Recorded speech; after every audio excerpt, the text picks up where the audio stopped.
मोखाडा तालुक्यातील मौजे खोज सिरसोनपाडा येथील वादग्रस्त जमीन नोंदणी प्रकरणी प्रशासनाकडून सातत्याने दुर्लक्ष होत असल्याचा आरोप करत एका शेतकऱ्याने थेट नायब तहसीलदाराच्या दालनात आत्मदहनाचा प्रयत्न केल्याने संपूर्ण तालुक्यात खळबळ उडाली आहे। सुदैवाने वेळीच हस्तक्षेप झाल्याने मोठा अनर्थ टळला।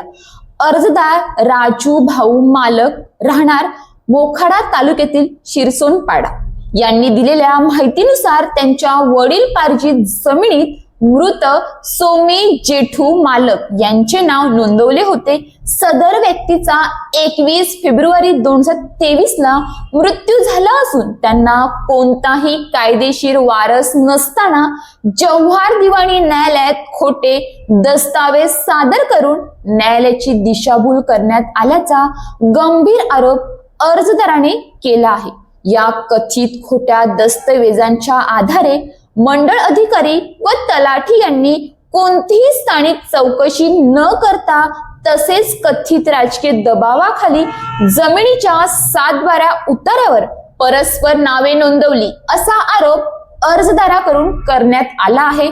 या प्रकरणी दोषींवर कारवाई करून चुकीच्या पद्धतीने लावलेली नावे तातडीने कमी करण्यात यावीत, यासाठी अर्जदाराने मोखाडा पोलीस ठाणे, तहसील कार्यालय तसेच उपविभागीय अधिकारी कार्यालय जव्हार येथे वारंवार निवेदन दिली होती, मात्र प्रशासनाने कोणतीही ठोस दखल घेतली नसल्याचा आरोप आहे।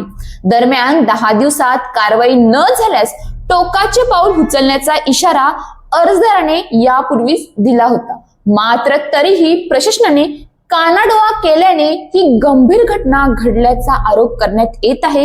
या घटनेनंतर महसूल यंत्रणेच्या कार्यपद्धतीवर गंभीर प्रश्नचिन्ह निर्माण झाले आहे। विशिष्ट संबंधित तलाठी शरद बिन्नर यांच्या चुकीच्या नोंदणीमुळेच ही वेळ आल्याचा आरोप अर्जदाराच्या कुटुंबियांनी केला आहे। खोट्या दस्तऐवजांवर फेरफार कसे मंजूर झाले, स्थानिक चौकशी का झाली नाही आणि सामान्य शेतकऱ्याला न्यायासाठी आत्महानी सारख्या टोकाच्या पावलांची वेळ का आली, असे अनेक प्रश्न उपस्थित होत आहेत। दरम्यान या प्रकरणात तलाठी शरद बिन्नर यांनी यापूर्वी दिलेल्या लेखी आश्वासनात नजर चुकीने फेरफार नोंदवला गेला असून तो चुकीच्या पद्धतीने मंजूर झाला आहे, तो रद्द करण्यासाठी उपविभागीय अधिकारी जव्हार यांच्याकडे तातडीने विनंती केली जाईल असे नमूद केले होते। हे आश्वासन तत्कालीन तहसीलदाराच्या सांगण्यावरून दिल्याचेही त्यांनी स्पष्ट केले आहे। या घटनेनंतर नायब तहसीलदार बाळाराम भल्ला यांनी तहसीलदार रोहन शिंदे यांच्याशी दूरध्वनीवर संपर्क साधण्याचा प्रयत्न केला असता ते निवडणूक कामकाजात व्यस्त असल्याने सध्या बोलू शकत नसल्याचे सांगण्यात आल्याची माहिती समोर आली आहे। एकीकडे शेतकरी न्यायासाठी हेलपाटे मारतोय, तर दुसरीकडे प्रशासन निवडणूक आणि फाईलच्या पलीकडे पाहण्यास तयार नाही, अशी तीव्र प्रतिक्रिया नागरिकांमधून उमटत आहे। या प्रकरणाची सखोल निपक्ष चौकशी करून दोषींवर कठोर कारवाई होणार का, याकडे आता संपूर्ण तालुक्याचे लक्ष लागले आहे। News police reporter Dnyaneshwar Palve, Mokhada.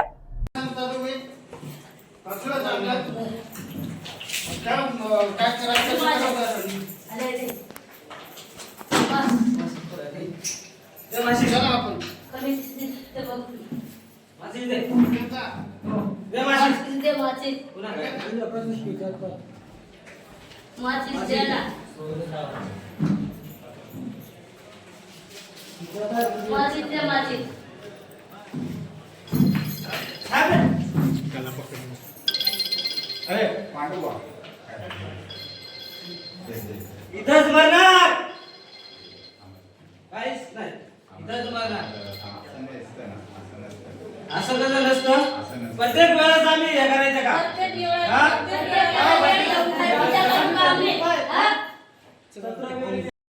Mokhada तालुका तहसील कार्यालय हे जागा जमीन या संदर्भामध्ये भ्रष्टाचाराचं पुराण बनलेलं आहे। खोटी दस्तऐवज सादर करून गोरगरीब आदिवासींची जमिनी कशी लाटली जातात त्याची अनेक उदाहरणं या मोखाडा तहसील कार्यालयाच्या माध्यमातून उघडकीस झालेली आहेत, परंतु अद्याप कुणालाही न्याय मिळालेला नाही. एक गोरगरीब आदिवासी राजूभाऊ मालक याने गेले 2-3 महिन्यापूर्वी एक अर्ज दाखल केलेला होता का माझ्या जागेमध्ये खोटे दस्तऐवज सादर करून खोटी नावं लावलेली आहेत वारस हक्काने, ती नावं कमी करून मला न्याय मिळावा आणि त्या न्यायाच्या माध्यमातून त्याने 2 महिन्यापूर्वी संबंधित प्रशासनाला अर्ज सादर केला होता, परंतु प्रशासनाने कोणत्याही प्रकारची त्याची दखल न घेता तो अर्ज फाट्यावर मारल्याचा निदर्शनास आलेला आहे. त्याच पद्धतीने त्याने अजून 2 महिन्यापूर्वी संबंधित अर्जदाराने या गरिबाने आत्मदहनाचा अर्ज सुद्धा संबंधित प्रशासनाकडे सादर केलेला होता, परंतु आत्मदहन होईपर्यंत प्रशासनाला त्याची काही जाग येत नाहीये. आज त्याच्यावरती आत्मदहनाची वेळ आलेली होती आणि तो स्वतः त्याच्या कुटुंबासमवेत येथे आत्मदहन करायला आलेला होता, परंतु त्याच्या बाकीच्या सजग नागरिकांमुळे त्याचा जीव वाचलेला आहे. तरी सुद्धा प्रशासन पूर्णतः झोपलेलं आहे. वस्तुस्थिती काय आहे याचं प्रत्यक्ष आपण त्या कुटुंबाला, त्या नातेवाईकाला विचारूया. दादा, नेमकं काय झालेलं आहे का तुला आजपर्यंत आत्महत्या करायची वेळ आलेली आहे? त्यांनी तलाठी मंडळ अधिकारी यांनी पैसे घेऊन खोटी नावा लावल्या गेल्यात. तुम्ही किती महिने झाले अर्ज दिलेला होता प्रशासनाला? 2-3 महिने झाले. तोपर्यंत तुमची काही चौकशी, तुम्हाला बोलावलं वगैरे काहीच नाही? काहीच नाही. 2 महिन्यापासून हा गरीब आदिवासी कुटुंब समावेत का मला न्याय मिळावा म्हणून अर्ज सादर करतो आणि जर मला न्याय मिळाला नाही तर मी कुटुंबासोबत इथे आत्मदहन करेन, एवढं प्रशासनाला पत्र देऊन सुद्धा प्रशासनाला त्याची जाग येत नाही. यावरनं आपल्याला स्पष्ट दिसतंय की मोखाडा तहसील कार्यालयातील मंडळ अधिकारी असो, तहसीलदार असो किंवा तलाठी असो, त्यांना आदिवासींच्या जागा जमिनीचं काहीही घेणं देणं पडलेलं नाही. तिकडे आदिवासी मरो, राखेल ओतून मरो किंवा आत्महत्या करून मरो, आम्हाला फक्त आमचं काम करू द्या, आम्हाला पैसे घेऊन, आम्हाला खोटी नावं दाखवून आम्हाला त्यांच्या जागा जमिनी परस्पर विक्री करू द्या. हाच धंदा या व्हिडिओवरनं किंवा या प्रसंगावरनं आपल्या डोळ्यासमोर दिसत आहे. प्रशासनाने याची गंभीर दखल घेऊन या गोरगरिबाला न्याय मिळावा अशी मी प्रशासनाला विनंती करतोय.